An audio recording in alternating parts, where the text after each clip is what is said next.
Sarah Diakité, qui est vice-présidente au sein du groupe PSA et qui est la directrice, alors j'adore ce terme, vous allez nous expliquer, de l'interaction homme-machine. Ça, c'est fabuleux, l'interaction homme-machine. Qu'est-ce que c'est exactement? Merci.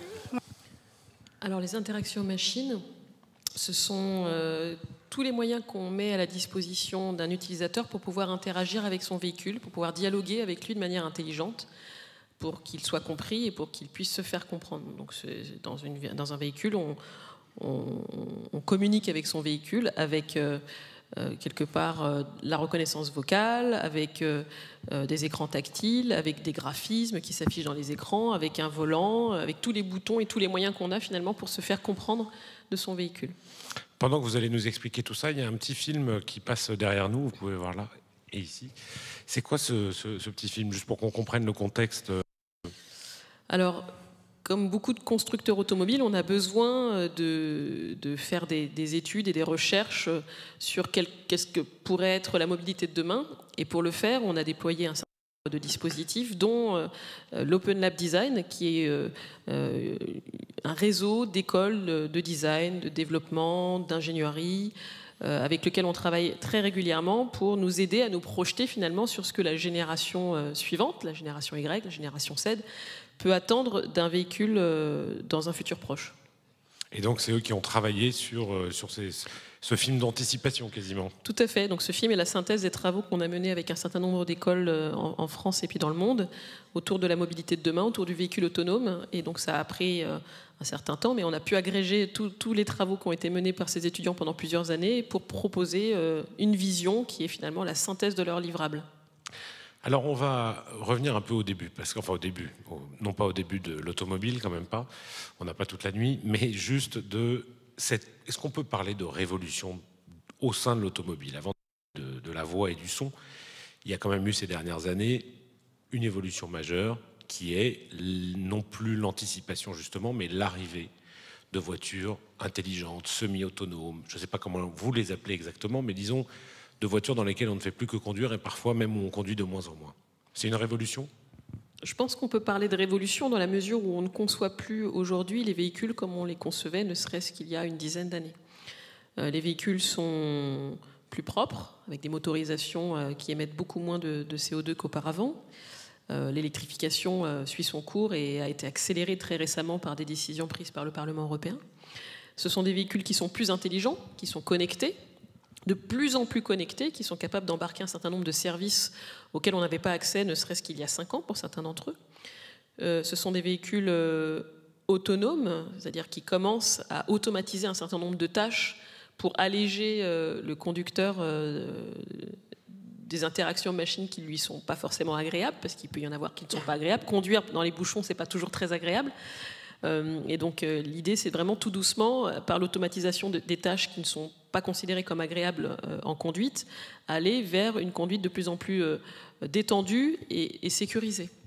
Vous disiez tout à l'heure, on discutait un peu dans les coulisses et vous nous disiez un jour vous allez aimer les bouchons. Ouais, bon, c'était un peu provocateur de ma part, mais disons qu'il y a des situations de vie dans la conduite de tous les jours qui sont vécues comme des pain points, vraiment des situations désagréables pour nos utilisateurs et sur lesquelles on travaille tout particulièrement, notamment via des aides à la conduite dans ces situations-là, pour qu'on puisse faire enfin autre chose de beaucoup plus agréable et qu'on prenne du plaisir aussi à ne pas conduire. Alors justement, quand on ne conduit plus et qu'on peut prendre du plaisir, on peut prendre du plaisir par la voix, en écoutant des choses. Quel type de révolution des contenus ça induit? C'est ça qui nous intéresse, nous, ici, et sans doute vous, ici, dans un des temples de la voix et de l'audio. Comment est-ce que ce contenu, nous, on est très habitués à travailler ça pour des ondes hertziennes, et puis pour des podcasts, et puis pour des enceintes connectées, mais dans la voiture, on ne sait pas encore très bien.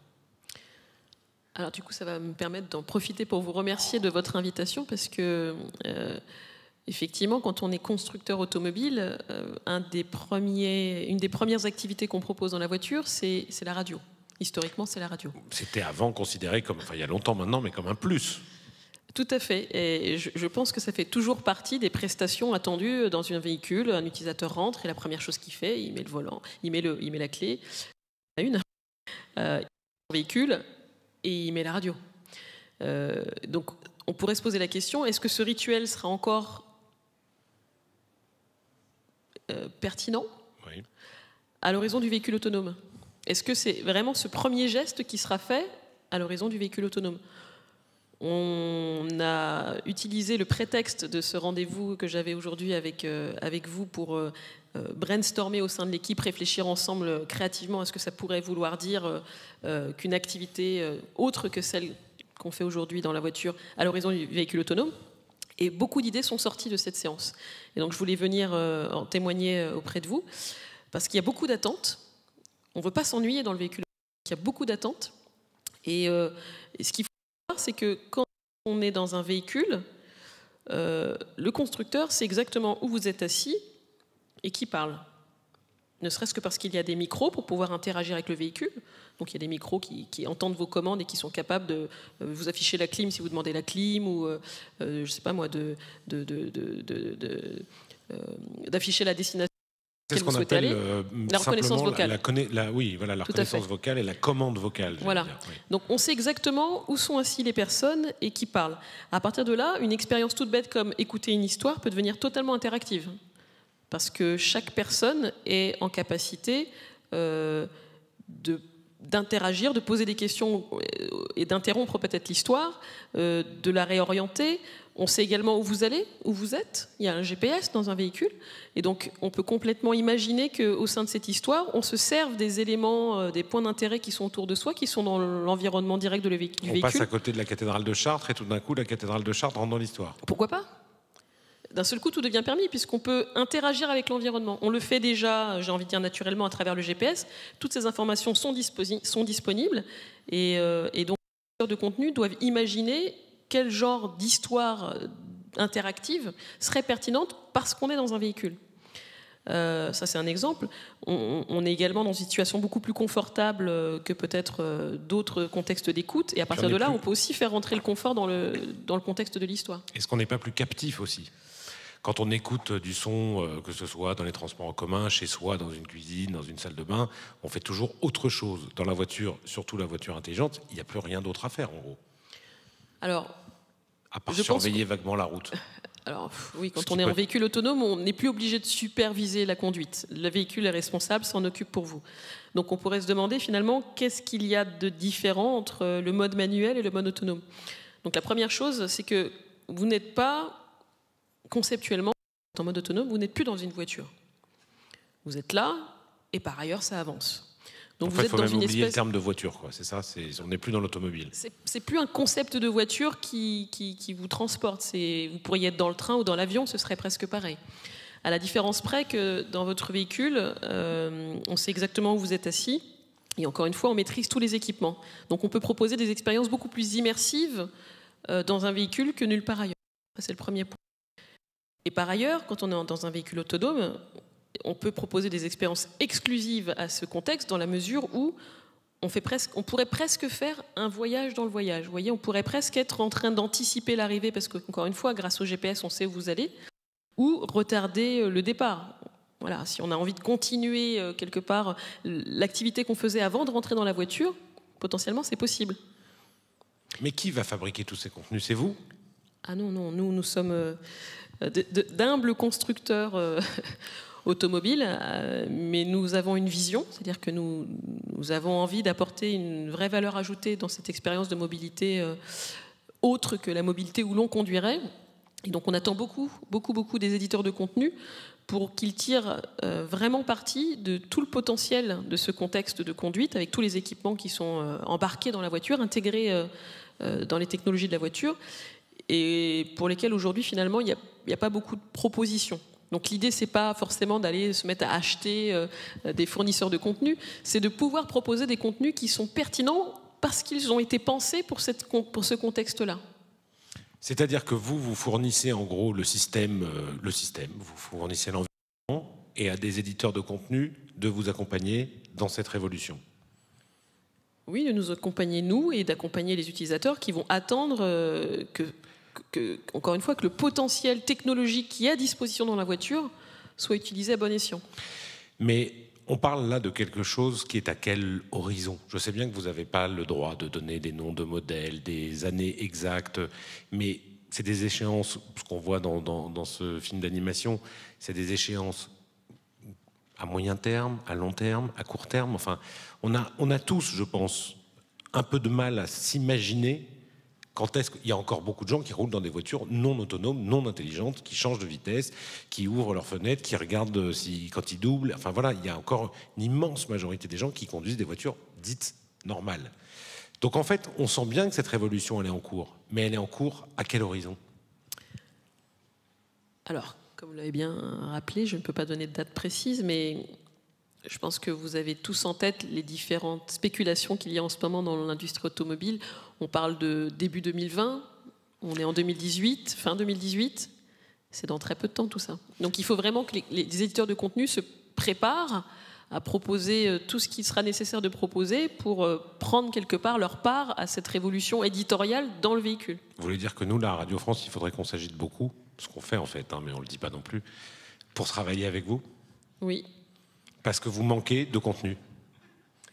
Alors, encore une fois, on n'est pas éditeur de contenu. Donc, jusqu'à présent, on se contentait de proposer de la radio hertzienne et un accès aux radios connectées via votre téléphone, parce qu'on peut mirrorer, donc représenter ce qu'il y a dans le téléphone dans les écrans de la voiture.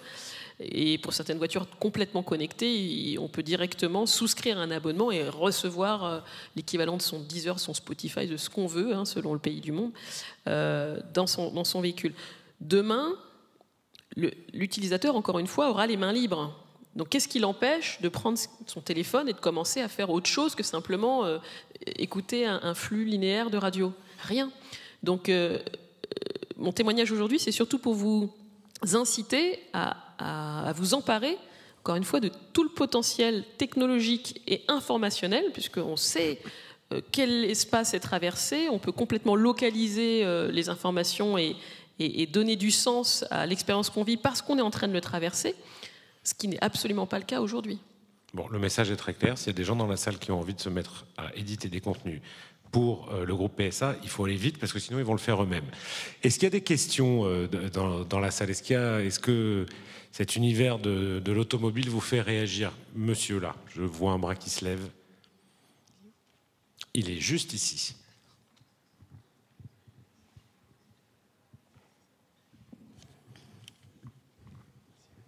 Bonsoir. Bonsoir.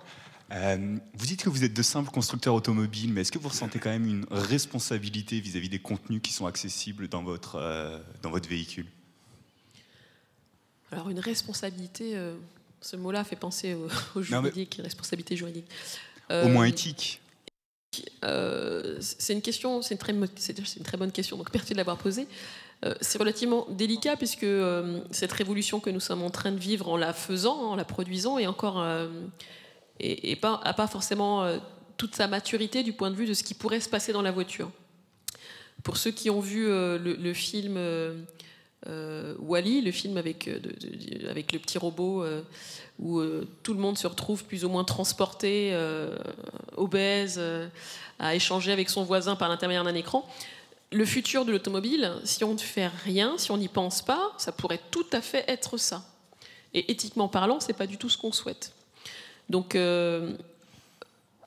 au niveau des marques du groupe PSA, il y a forcément une réflexion stratégique sur la dimension éditoriale de ce qu'on pourrait proposer à nos clients si c'est nous qui le proposons. Encore une fois, les clients ne nous attendent pas pour mener des activités dans la voiture, qu'elles soient légales ou pas. Hein. C'est-à-dire tenir un smartphone dans une voiture, tout le monde le fait malheureusement, mais c'est totalement illégal. Donc nous, ce qu'on cherche à faire, c'est à proposer des expériences qui soient compatibles de la situation véhicule et qui, notamment, soient suffisamment intéressantes et immersives pour que l'utilisateur n'ait pas comme premier réflexe de sortir son téléphone et de faire ce qu'il fait quand il n'est pas dans la voiture.